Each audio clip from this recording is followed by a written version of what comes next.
Hello दोस्तों, नमस्कार। हर हर महादेव। कैसे हैं आप सभी लोग? आशा करती हूँ आप सभी लोग सेहतमंद और बहुत अच्छे होंगे।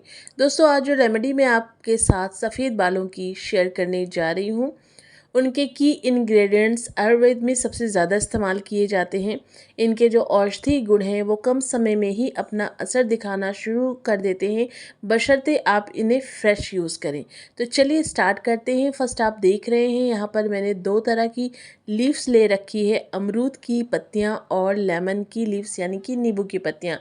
अगर हम इनके बेनिफिट्स के बारे में बात करें तो अमरूद की पत्तियों के बारे में मैंने आपको कई बार बताया है कि ये जो अमरूद की पत्तियाँ होती हैं ये हमारे पूरे शरीर के लिए बहुत ज़्यादा फ़ायदेमंद होती हैं। उसी तरीके से जो नींबू की पत्तियाँ होती हैं वो हमारे बालों में बहुत अमेजिंग तरीके से फ़ायदे पहुंचाती हैं। नींबू के बारे में मैंने आपको बताया है कई बार, पूरी डिटेलिंग दी है कि नींबू किस तरीके से हमारी स्किन के लिए, हमारे बालों के लिए और हमारे शरीर के लिए फ़ायदेमंद है। लेकिन आपको जान के हैरानी होगी कि नींबू की जो पत्तियां होती हैं दोस्तों, वो नींबू से भी कहीं ज़्यादा अधिक फ़ायदेमंद होती हैं हमारी बालों के लिए। तो दोस्तों, नींबू की पत्तियों में नींबू से कहीं ज़्यादा, यानी कि एक जो लेमन होता है हम उसे कई तरीके से यूज़ करते हैं, उसके रस को, उसके जस्ट को, उसके छिलके को यूज़ करते हैं अदर अदर तरीके से। इसी तरीके से आप जो नींबू की पत्तियां होती है ना दोस्तों, उसको भी आप मल्टीपल तरीके से इस्तेमाल में ला सकते हैं अपने बालों के लिए, स्किन के लिए यानी त्वचा के लिए भी आप इसका इस्तेमाल कर सकते हैं। इसकी एक अपनी फ्रेगनेंस होती है, एक नेचुरल ऑयल होता है इन पत्तियों में जो कि आपके बालों की काया पलट कर सकता है नींबू के रस से भी कहीं ज़्यादा। तो नींबू की पत्तियों में, जैसे कि नींबू के रस में विटामिन सी और मल्टी विटामिन्स पाए जाते हैं, प्रोटीन पाया जाता है, उसी तरीके से आपको नींबू की पत्तियों में भी ये सारे के सारे गुण यहाँ पे प्राप्त होंगे। आपको क्या करना है, फ्रेश पत्तियाँ लेना है, जो ताज़ी कोमल पत्तियाँ होती हैं, ईज़िली जो आपके मतलब आसानी से आप उसे तोड़ सके, काट सके, पिस जाए, उस तरीके की आपको फ्रेश पत्तियाँ यहाँ पे एक बंच लेनी है लेमन की, और साथ में अमरूद की पत्तियाँ भी उतनी ही क्वांटिटी में आपको रखनी है। आपके पास घर में पेड़ है तो आप फ्रेश ले लीजिए, नहीं तो आप पार्क वगैरह में भी जा कर के इन पत्तियों को ले सकते हैं। तो यहाँ पे आपको थोड़ा थोड़ा अमाउंट में, यानी कि एक एक फुल जो अमाउंट है उसको आपको यहाँ पे इन दोनों पत्तियों को ले लेना है। इसके बाद नेक्स्ट जो आपको यहाँ पे लीव्स लेनी है दोस्तों, वो है यहाँ पे करी लीव्स यानी कि मीठा नीम जिसे हम कहते हैं, जिसमें कि बीटा कैरोटीन पाया जाता है, विटामिन ई की प्रचुर मात्रा होती है। ये आपके बालों को बहुत ज़्यादा हाइड्रेट रखती है, स्कैल्प के पीएच लेवल को बैलेंस करती है और ब्लड सर्कुलेशन को बढ़ाती है, हेयर ग्रोथ को प्रमोट करती है। बालों में स्प्लिट एंड्स की प्रॉब्लम्स है या फिर डैंड्रफ की प्रॉब्लम है या फिर बाल बहुत पतले हैं, झड़ते बहुत ज़्यादा हैं, ग्रोथ कम हो गई है, उसके लिए भी फ़ायदेमंद है। इसके अलावा ये नेचुरल आपके सफ़ेद बालों को काला करने के लिए भी काफ़ी ज़्यादा फ़ायदेमंद होती है। तो यहाँ पे आपको जो करी लीव्स है वो क्वांटिटी में थोड़ा ज़्यादा रखना है, यानी कि जो हमने वहाँ पे 1 बोल ले रखा है नींबू की पत्तियों को और अमरूद की पत्तियों को, तो करी लीव्स की पत्तियाँ उससे थोड़ी सी हमें ज़्यादा रखनी है। अब आपको क्या करना है, इसे मिक्सी में पीसना है। तो इसके लिए क्या करना है, सारी ही पत्तियों को, यहाँ पे जितनी भी लीव्स मैंने ले रखी उसको पहले से ही मैंने अच्छे से वॉश कर लिया था और ड्राई कर लिया था कॉटन के क्लॉथ से, इसलिए आपको यहाँ पे बिल्कुल भी पानी नज़र नहीं आ रहा है। आपको मिक्सी में इसको डालना है।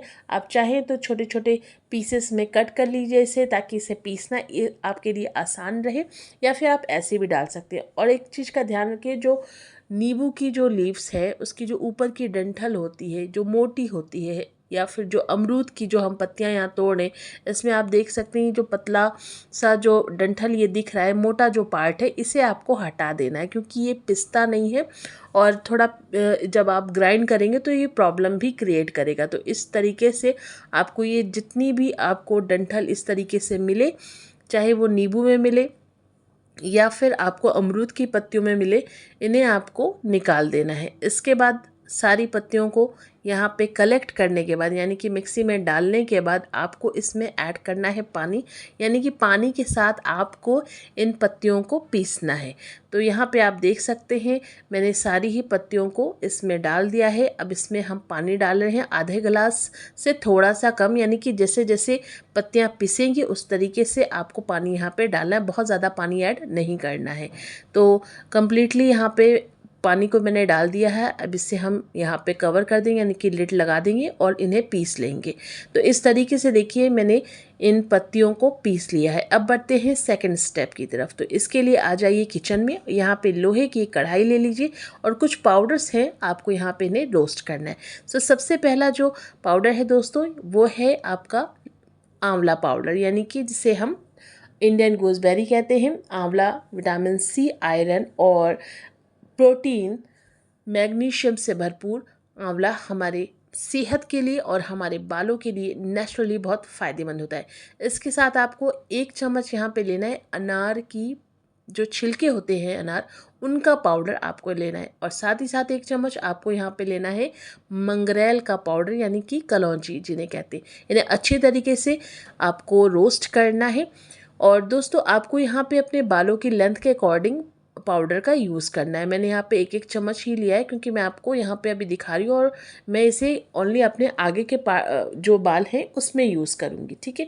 तो अभी यहाँ पे इसे जब हम रोस्ट करने लगेंगे तो बीच में आपको 1 और पाउडर इसमें ऐड करना है, लेकिन अभी नहीं। तो सबसे पहले हम यहाँ पे गैस के फ्लेम को क्या है ऑन कर लेंगे। और आपको जो फ्लेम जो है गैस का वो बहुत हाई नहीं रखना है, क्योंकि हाई करने पे क्या होता है जितने भी पाउडर्स होते हैं वो बहुत जल्दी जलने लग जाते हैं। तो यहाँ पे मैं आपको दिखा भी रही हूँ कि आपको देखिए इस तरीके से अभी मैंने ऑन किया है फ्लेम को और फटाक से मैं इस फ्लेम को मीडियम भी कर दूंगी। तो इस तरीके का मीडियम रखना है और उसके बाद आप कंटिन्यूअस इसे रोस्ट करें। बहुत ज़्यादा रोस्ट भी नहीं करना कि एकदम से काला करना है, ऐसा नहीं करना है। आपको इसका जो मॉइस्चर है वो निकल जाए, क्योंकि बरसात का टाइम है, बारिश होती रहती है तो पाउडर्स में नमी आ जाती है, तो उसका जो नमी है वो निकल जाए तब तक आपको इसे रोस्ट करना है। दोस्तों ये तीनों ही पाउडर्स हमारे बालों के लिए बहुत ज़्यादा फ़ायदेमंद माने जाते हैं। आयुर्वेद में इनका बहुत ज़्यादा इस्तेमाल किया जाता है और बहुत सारे हेयर प्रोडक्ट्स में भी इनका यूज़ किया जाता है, क्योंकि ये बालों के लिए बहुत ज़्यादा बेनिफिशियल है। चाहे आपके बाल सफ़ेद हो रहे हों कम उम्र में या बढ़ती उम्र में, या फिर आपके बाल बहुत ज़्यादा छोटे हों, पतले हों, बालों की जो एक मोटापन होता है बालों का कि बाल मज़बूत हैं, घने हैं, वो नहीं हो रहे होते हैं, उसके लिए भी ये फ़ायदेमंद होता है। तो अभी आप देख सकते हैं यहाँ पे थोड़ा थोड़ा सा हमारा जो पाउडर है वो रोस्ट हो चुका है, यानी कि थोड़ा इसके कलर चेंज होने लगे हैं। तो अब आपको इसमें आधा छोटा चम्मच ऐड करना है हल्दी पाउडर और साथ ही साथ आपको इसे भी रोस्ट कर लेना है। एक चीज़ का ध्यान रखिएगा, आपको पाउडर को बहुत ज़्यादा रोस्ट नहीं करना है, यानी कि हल्दी डालने के बाद आपको बस इतना रोस्ट करना है कि थोड़ा सा मतलब 2 मिनट आप इन्हें बस भूनिए और इसका कलर थोड़ा चेंज हो जाए, तब आपको गैस के फ्लेम को बंद कर लेना है। बहुत ज़्यादा नहीं कि आपको बिल्कुल इसे काला करना है, उस तरीके का नहीं करना है। तो अभी आप देख सकते हैं कंटिन्यूअस मैं इसे चला ही रही हूँ, क्योंकि जहाँ भी अगर आप एक भी बार इसे छोड़ देते हैं तो नीचे बहुत ज़्यादा काला हो जाता है। तो अभी देख सकते हैं कलर चेंज हो चुका है। तो बस इस स्टेज पे क्या करना है, आपको गैस के फ्लेम को ऑफ़ कर देना है। मैंने यहाँ पे बंद कर दिया है, क्योंकि कढ़ाई हमारी इतनी गर्म रहती है कि जितने भी पाउडर्स जो हैं यहाँ पे बचे हुए वो उस गर्म कढ़ाई में अच्छी तरीके से और ज़्यादा अपने कलर को चेंज भी कर लेंगे और अच्छी तरीके से रोस्ट भी हो जाएंगे। तो बस इस तरीके से थोड़ा सा चला दीजिए ताकि नीचे लगे नहीं। और इसके बाद अब देख सकते हैं पूरा कम्प्लीटली यहाँ पे पाउडर का जो कलर है वो चेंज हो चुका है। गैस के फ्लेम को ऑफ़ कर चुकी हूँ मैं, बस इसे छोड़ देंगे ठंडा होने के लिए। तो अब बढ़ते हैं अपने थर्ड स्टेप की तरफ, यानी कि जो कि हमने यहाँ पे पत्तियों को पीस के रखा है, इसे आपको क्या कर लेना है, स्ट्रेन कर लेना है। तो दोस्तों स्ट्रेन करने के लिए मैंने यहाँ पे अगेन से एक लोहे का छोटा सा कटोरा ले लिया है। इसके ऊपर एक छन्नी रखी है, आप चाहे तो सूती कपड़े से भी इसे स्ट्रेन कर सकते हैं। तो जितना भी पानी हमने इसमें ऐड किया था वो पत्तियों के साथ मिक्स होकर के ग्रीन कलर का पानी, यानी कि हरे रंग का पानी आपका यहाँ पे निकल आया है।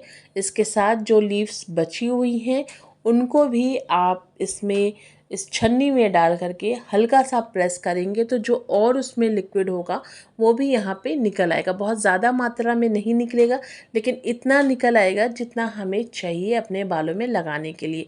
तो इस तरीके से देखिए मैं यहाँ पे पूरी लीव्स भी मैंने छन्नी में डाल दिया है और बस इसे भी हम हल्का सा प्रेस कर लेंगे ताकि जो भी इसका जो पानी है वो भी निकल आए। तो थोड़ा बहुत मात्रा में हमारा यहाँ पे कम्प्लीटली निकल आया है पानी। एंड दोस्तों, पानी निकलने के बाद ये जो लीव्स बच जाती हैं उनका क्या करना है, इसे भी आपको वेस्ट नहीं करना है, फेंकना नहीं है। आपको क्या करना है, धूप में इन पत्तियों को डाल दें किसी पेपर पे या प्लेट पे, ताकि ये पत्तियाँ अच्छी तरीके से सूख जाएं। जब अच्छी तरीके से ये सूख जाए, एकदम कुरकुरी सी हो जाए, तब आप मिक्सी में पीस करके इनका पाउडर भी बना करके रख लें और उसे इस्तेमाल में लाएं। अब बढ़ते हैं हम अपने स्टेप की तरफ, यानी कि इस पानी की तरफ। अब इस पानी में आपको ऐड करना है 1 चम्मच कॉफ़ी पाउडर। कोई भी कॉफ़ी पाउडर आप इसमें ऐड कर सकते हैं। मैंने यहाँ पे ब्रू शैशे लिया है, तो शैशे ले रहे हैं तो एक ही लेंगे, चम्मच लेंगे तो एक ही स्पून लेंगे। और कॉफ़ी को भी आपको इस लिक्विड में अच्छे से मिक्स कर लेना है स्पून की हेल्प से। दोस्तों, आप सभी जानते हैं कॉफ़ी में ऐसे तत्व पाए जाते हैं जो कि हमारे मेलानिन पिगमेंट को बूस्ट करते हैं, जो कि हमारे बालों के लिए काफ़ी ज़्यादा फ़ायदेमंद होती है। कॉफ़ी हमारे बालों के कलर को रिस्टोर करती है और हमारे बालों से बिल्कुल भी कहीं जाने नहीं देती। अब आपको क्या करना है, वो पाउडर जो कि हमने रोस्ट करके रखे हुए हैं, ये सारा ही पाउडर आपको इसमें ऐड कर देना है और फिर अगेन से आपको क्या करना है, इसे मिक्स कर लेना है। दोस्तों, ये जो रेमेडी आपके साथ शेयर कर रही हूँ दोस्तों, आयुर्वेद में बहुत ज़्यादा यूज़ की जाती हैं और बताया भी जाता है कि इस तरीके से अगर आप अपने सफ़ेद बालों को काला करते हैं तो आपके बाल जो हैं वो लंबे समय तक काले रहेंगे, जल्दी सफ़ेद नहीं होंगे और बालों की और भी प्रॉब्लम्स ये क्योर कर देते हैं। तो देखिए मैंने यहाँ पे अच्छी तरीके से इसे मिक्स कर लिया है। तो अब आपका ये जो पैक है वो कम्प्लीटली रेडी हो गया है। आपको ये पैक बहुत ज़्यादा लिक्विड नज़र आ रहा होगा, सेम ऐसे ही पैक आपको बनाना है, यानी कि बहुत थिक पेस्ट नहीं बनाना है। आपको इस पैक को हफ्ते में 2 बार यूज़ करना है। तो जितना आप एक बार में लगाएं, उसके बाद जो भी बचता है उसको एक बॉटल में ट्रांसफ़र कर लें और जब भी इस्तेमाल में लाएं तो अच्छे से शेक कर लें ताकि जो पाउडर्स हैं वो लिक्विड में अच्छी तरीके से मिक्स हो जाएं। लगाना कैसे है, कोई भी ब्रश ले लीजिए, उसकी हेल्प से आपको स्कैल्प में जितना भी ये डिकोशन है पाउडर सहित आपके स्कैल्प में ज़्यादा से ज़्यादा जाए, इसके लिए आपको करना यही है कि आप एक ब्रश ले लीजिए और मैं यहाँ आपको बता रही हूँ कि आपको किस तरीके से लगाना है स्कैल्प में, ठीक है। बहुत सारे लोग बस बाल के ऊपर डाल देते हैं, वो ये ध्यान नहीं देते कि स्कैल्प में हमारा जो लिक्विड है या जैसे हम लिक्विड चीज़ अगर यूज़ कर रहे हैं तो वो स्कैल्प के अंदर जा भी रहा है या नहीं जा रहा है, इस चीज़ का ध्यान नहीं देते, सिर्फ बाल पे ही लगा लेते। तो आपको ऐसा नहीं करना है, इसलिए मैं बता रही हूँ। या तो कॉटन ले लीजिए, जैसे कि हम जब कॉम्ब करते हैं, यानी कि हम जब कंघी अपने बालों में करते हैं, तो आप ने ध्यान दिया होगा कि कॉम्ब करते समय जो उसका टूथ होता है, यानी कि जो नीचे का हिस्सा होता है, उसको जब हम फोर्सली करते हैं यानी कि प्रेस करते हुए करते हैं तो एक मतलब अच्छा सा सर्कुलेशन होता है, मतलब उसका प्रेशर पड़ता है। एक तरीके से ये एक थेरेपी भी है कि अगर आपको ब्लड सर्कुलेशन अच्छा करना है तो आप कॉम्ब को थोड़ा सा प्रेस करते हुए करेंगे तो आपका ब्लड सर्कुलेशन अच्छा होता है और बालों की ग्रोथ जो है वो तेज़ी से होती है। तो उस तरीके से आपको ब्रश का ही यूज़ करना है। आप कॉम्ब से भी चाहें तो इसको यूज़ कर सकते हैं, लेकिन कॉम्ब से काफ़ी ज़्यादा टाइम लगेगा, इसलिए मैं आपको बता रही हूँ या तो कॉटन ले लीजिए या फिर कोई ब्रश ले लीजिए। उसकी हेल्प से आप अपने बालों को डीटैंगल करते हुए बालों की जड़ में इसे अच्छी तरीके से लगाएंगे और एक बार लगाने के बाद थोड़ा सा रेस्ट दें एंड उसके बाद अगेन से रिपीट कर लीजिए ताकि ज़्यादा से ज़्यादा आपके जो स्कैल्प है वो ये पानी उसमें जा सके, पेनिट्रेट हो सके। उसके बाद क्या करना है, आपको छोड़ देना। अगर आप इसे रात में कर रहे हैं तो बहुत अच्छा है, आप रात भर के लिए छोड़ दीजिए, नेक्स्ट मॉर्निंग डायरेक्ट से शैम्पू कर लीजिए। या फिर अगर आप इसे दिन में कर रहे हैं तब आप इसे दिन में कर लीजिए, 1 घंटे छोड़िए एंड वॉश कर लीजिए, रात में इवनिंग कीजिए, नेक्स्ट मॉर्निंग शैम्पू कीजिए। इस तरीके से आपको इसे करना है दोस्तों। हफ्ते में 2 बार इस्तेमाल में लाएं, बच्चे से लेके बूढ़े कोई भी इस्तेमाल कर सकते हैं। बिल्कुल नेचुरल है, 100% आयुर्वेदिक है, आपको बहुत फ़ायदा मिलेगा। आशा करती हूँ दोस्तों आज की रेमेडी आपको पसंद आई हो तो प्लीज़ रेमेडी को लाइक एंड वीडियो को शेयर कीजिएगा। चलिए दोस्तों फिर से मिलते हैं अनदर न्यू रेमेडी के साथ, तब तक के लिए बाय बाय, टेक केयर, अपना ध्यान रखिए।